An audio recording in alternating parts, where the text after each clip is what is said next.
ឡ័យក្លិនអូននួនកែពីស្រីអាឡ័យក្លិនស្រីធ្លាប់បីត្រកដូចចិនរូបអូននិងរូបបងធ្លាប់ដល់ធ្លាប់កងនៅផ្និតនឹងគ្នា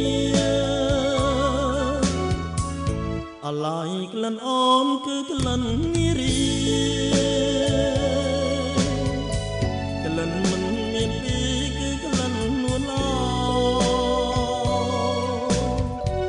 ធ្វើមិនដឹងបានក្លិនមករូបបង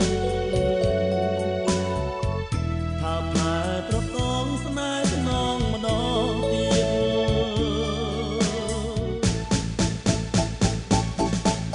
មេត្តា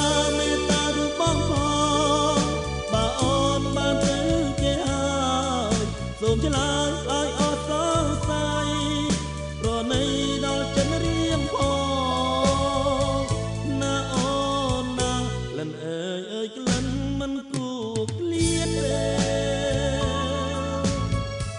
ក្លិនបានទៅគេគ្មានអាណិតស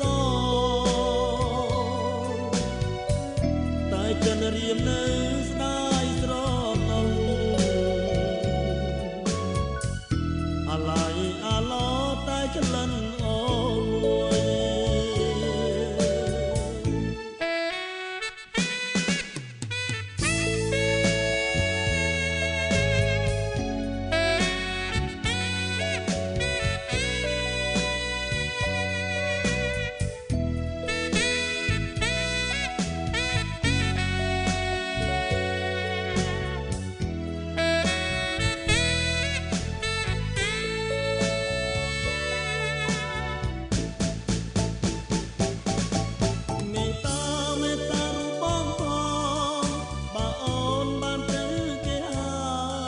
សូមឆ្លើយឲ្យអស់សង្ស័យ